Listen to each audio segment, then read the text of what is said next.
Hey there, it's Linda. Today is my week 7 Contrave after VSG update. If you're interested, please keep watching. I hope you're all having a good week. Last week was pretty good for me so far. I usually do my weigh-ins Tuesday to Tuesday, so it's kind of part of one week and part of the other. But I've taken a turn. Last week I mentioned how I'm spreading out my medication and I'm trying to do things a little differently. I'm trying to up my protein to over 100 grams per day, and I've done pretty good achieving that so far. And it really takes planning ahead though, because you really have to figure it out in advance. You just can't come up with something and then hope it adds up at the end of the day. You really have to figure it out.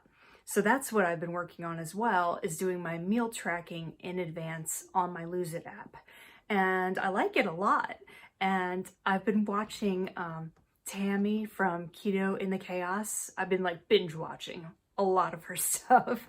And one of the things she said is that she's not tempted by a lot of things in her pantry or anything like that, because she only eats what's on her tracker. She only eats what she's figured out for the day, because otherwise she's going to throw it all off, and she doesn't want to do that.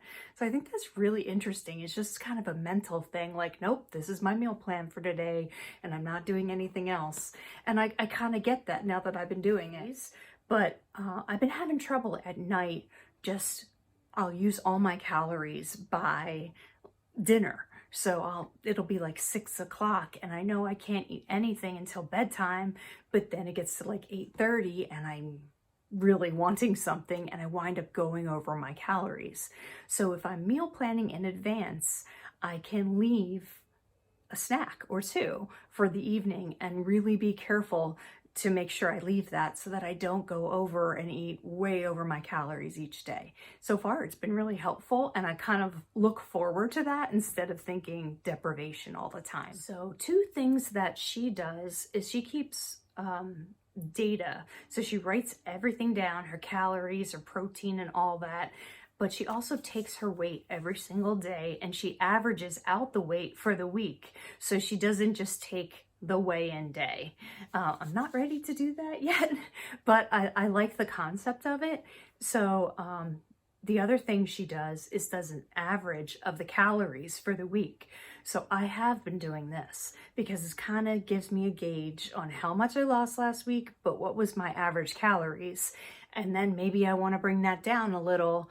Maybe I think I'm going for like 1475 this week. But that doesn't mean I can't have a 1600 calorie day and then go down a little lower a couple of days, as long as I can actually do it, because I'm not really good at going super low in calories. So far I've been kind of looking back, seeing what my average was, and then seeing how much I lost and seeing if it was more or less than when I had a higher calorie week. So it's just kind of interesting to figure out, and then you can adjust it as needed. Another thing that I've been doing to make sure that my calories are correct is I bought a different scale. The scale that I had was about like this big, and I didn't realize it was that small when I ordered it. So you can't really like put a plate on it, even a little plate, and see the display. So I bought a bigger scale that you can actually pull the display out if you have something really large, and it's been great. And I've really been trying to weigh everything as I make it, which I never really did before. I did like in the early beginning, but for like chicken or something, I haven't been doing it. And so last night we had like sirloin steak strips and broccoli. So I weighed the steak and I had budgeted for 4 ounces, and it was huge. And I'm like, there's no way I can eat this. And so I tried. There was a lot left on my plate at the end. So I went and I weighed that, and it was a whole ounce. So I was able to change my calories for the day. So the other thing I've been binge watching from Tammy is her reverse diet. I don't know if you guys have ever heard of this, but it's really cool. So she has lost 207 pounds doing keto, and now she's at her maintenance level. But you know, all of us dieters who diet forever, you've dieted so many times, your metabolism has slowed down and you don't know what to do anymore. So you're eating like 1,300 calories, you're done your diet, but if you go up to like 1,800 calories, you're gonna put on weight. So the reverse diet is so interesting. It's like slowly going up in little increments each week so that your body doesn't even know that you're doing that, and it just keeps adjusting, and hopefully you get to a point where you can eat the calories that you want, and then you can either decide if you want to go and lose more weight or you want to stay where you are. It kind of repairs your metabolism. So she's been detailing her journey for 21 weeks, and she stayed relatively the same most of the time. Like in the beginning, she had a hard time figuring it out, and then once she did, it was great. So, you know, I don't do keto anymore, but I'm just really enjoying watching the progression. The person that she got this inspiration from, his name is Colin Dewey, Deway, and I'll put a link to his channel down below, as well as Tammy's channel, and he kind of explains it all in big detail. So if any of you are interested, you can check it out. It's really cool, and I don't know if it'll work on me, but I'm definitely interested in trying whenever I get to my goal weight. I feel like a lot of people have said how hard maintenance is, how difficult it is. It's kind of like not exciting every week where you're losing and you're losing. I haven't been losing like every week this whole time, but you know, before when you have VSG, you start off and it's like big numbers that you've never seen before in your life, and it's really exciting, and then you get to maintenance and it's like, oh, you're just trying to stay the same, and it's hard to keep the momentum going.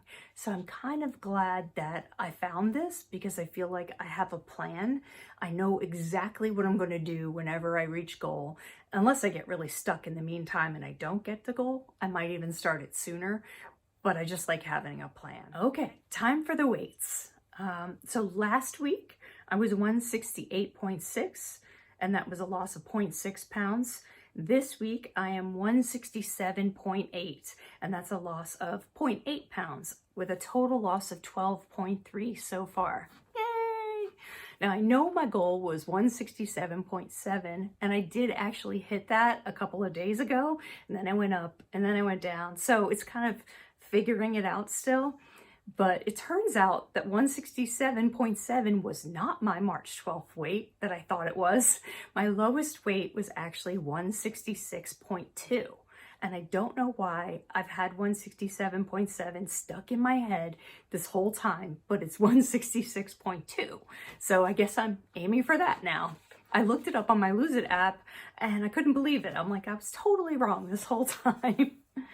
But it's a good next goal to have. So my goal for this week is going to be going down another 0.8. That seems to be how well I've been doing in the past few weeks. I'm not going to say like 1.5 pounds, because I just don't think that's going to happen. And I'm really happy with 0.8 each week. That's fine with me. I'm not expecting almost 2 years out to lose 3 pounds in 1 week. And I'm just glad to be going in the right direction. So hopefully I'll be 167 by next week and keep up with my exercise and everything else. If anybody has any favorite meals that are super high in protein and low carb, I'd love if you could put a link to the recipes below. I keep looking online, but it's not usually anything I like. Or it's salmon with dill, and I hate dill and I hate salmon.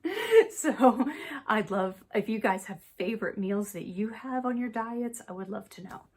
I hope you all have a great week, and I will talk to you soon. Bye.